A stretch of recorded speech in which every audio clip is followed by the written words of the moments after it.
Good morning students, this is science video. We have finished with the give reason of the following questions with one or two sentences. So today we are starting with the answer the following question in brief. That means answer should be in one or two lines. Clear? So questions are given on page number 35 of your textbook. So let's begin with the explanation of the question answers, and then you will start doing it in your classwork copy with blue pen and black pen. Clear? So let's begin with the explanation first. I will send you the picture, then you will start. So these are your answer the following question in brief. We have finished with the answer the following question in one or two sentences. Clear? So let's begin with the explanation first, and I will send you the picture of this. What is camouflage? Why do animals show camouflage? Camouflage क्या होता है और animals उसको camouflage क्यों show करते हैं? तो पहले तो डेफिनेशन देनी पड़ेगी कि कैमोफ्लाज होता क्या है. Some animals have body covering which blends in with their surroundings to hide themselves from the predators is called camouflage. कुछ एनिमल की बॉडी कवरिंग जो होती है वो सराउंडिंग के साथ ब्लेंड हो जाती है अपने आप ही. सूखी घास है तो वो येलो कलर में, अगर येलोइश या ब्राउनिश कलर में अगर वो लॉयन है या फिर टाइगर का भी थोड़ा बहुत प्रिंट दिखने लगता है, तो वो अगर छुपे भी होते हैं तो भी नहीं दिखते हैं. वो बॉडी कवर चेंज नहीं कर रहे हैं, उनकी बॉडी कवर नेचुरली है ऐसी जो सराउंडिंग के साथ ब्लेंड हो जा रही है, मतलब उसी के साथ मिल जा रही है. ठीक है. To hide themselves from the predators, अपने आप को बचाने के लिए, जो खूंखार से जानवर हैं उनसे बचाने के लिए कैमोफ्लाज का इस्तेमाल किया जाता है. ठीक है. जैसे हिरन, डियर के भी बॉडी कवरिंग जो है वो येलोइश और ब्राउनिश कलर में होती है. अगर वो सूखी घास में छुप जाए तो जल्दी पता नहीं लगता है कि वो छुपा भी हुआ है. क्यों? क्योंकि वो सेम कलर के साथ मैच कर गया है. ठीक है. तो इसी को कैमोफ्लाज बोलते हैं. They show camouflage to not easily spotted by their predators. अब second part of the question is why do animals show camouflage.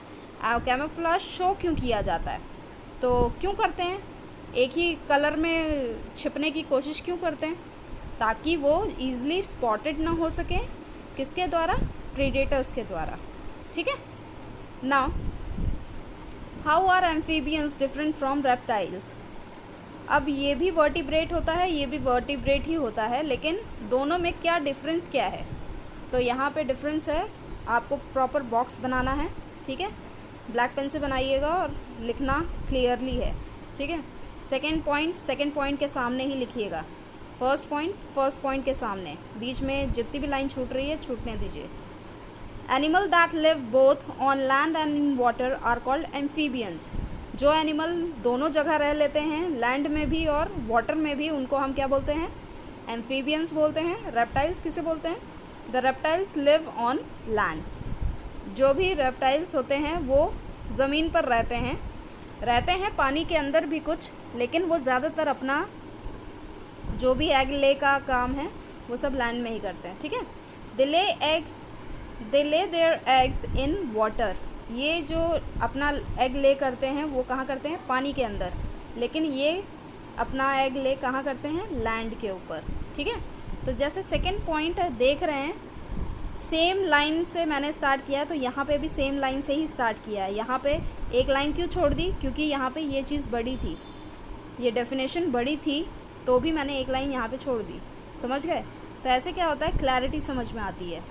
तो छोटी छोटी बातों का ध्यान रखेंगे तभी आपका वर्क जो है वो क्लीन होगा. For example frog and salamander. यहाँ पे फॉर एग्ज़ाम्पल है एलिगेटर एंड क्रोकोडाइल. स्पेलिंग्स का ध्यान रखिएगा, जल्दबाजी मत करिए, मैं कल चेक करूँगी. ठीक है. तो ध्यान से काम करना है. What is the difference between cold blooded and warm blooded animals. अब हम ये बहुत बार समझ चुके हैं cold blooded and warm blooded का. एक बार और समझिए कि वार्म ब्लडेड क्या है. Some animals regulate the temperature of their body are called warm blooded. कुछ एनिमल्स अपना बॉडी टेम्परेचर रेगुलेट कर लेते हैं, उनको हम वार्म ब्लडेड बोलते हैं. ठीक है. रेगुलेट कर लेना मतलब इन्वायरमेंट के साथ ही ब्लेंड हो जाना. मतलब अगर इन्वायरमेंट क्या है, ठंडा है, तो वो अपने बॉडी टेम्परेचर को गर्म कर लेते हैं, और अगर इन्वायरमेंट गर्म है तो अपने बॉडी टेम्परेचर को ठंडा कर लेते हैं, ठीक है। इन्वायरमेंट के अपोजिट वो चल लेते हैं, उनको हम वार्म ब्लडेड बोलते हैं। कोल्ड ब्लडेड एनिमल क्या होते हैं? Some animals have same body temperature as their surroundings and can not regulate it are called cold blooded. कुछ एनिमल सेम बॉडी टेम्परेचर के होते हैं जैसी वो सराउंडिंग होती है। अगर ज़्यादा गर्मी है तो वो लोग गर्म ही रहेंगे, उनका जो खून रहेगा वो गर्म ही रहेगा। और अगर वो वहाँ पे ठंडी है, अगर वो सराउंडिंग ठंडा है तो वो उनका टेम्परेचर ठंडा ही रहेगा, ठीक है। वो रेगुलेट नहीं कर पाते हैं सराउंडिंग के साथ, इनको हम कोल्ड ब्लडेड बोलते हैं। यहाँ पे एग्जांपल है मैमल्स एंड बर्ड्स, यहाँ पे एग्जांपल है reptiles and fishes. Clear? Fourth one, what characteristics help the bird to fly. अब बर्ड के पास ऐसी क्या कैरेक्टरिस्टिक्स हैं जो वो फ्लाई कर लेती हैं ऊपर? Birds have streamlined hollow bones and lightweight body which help them to fly। Bird के पास स्ट्रीमलाइन बॉडी होती है, हॉलो बोन्स होते हैं और लाइट वेट बॉडी होती है, तभी वो फ्लाई कर पाते हैं, ठीक है। स्ट्रीमलाइन क्या होते हैं? जो आगे से भी नैरो होते हैं और पीछे से भी नैरो होते हैं। तो नैरो का मतलब क्या है? वो हवा को काटते हुए आगे बढ़ जाते हैं, ठीक है। तो स्ट्रीमलाइन का फ़ायदा यही होता है, हवा या फिर पानी को काटना, ठीक है।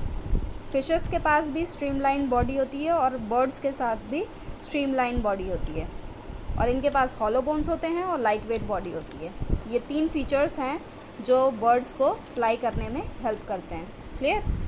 और ये हम कल करेंगे। Answer the following question in detail, यह कल करेंगे। आज सिर्फ इतना ही, 4 questions of the answer the following question in brief. I will send you the picture and then you will start doing it. Thank you so much.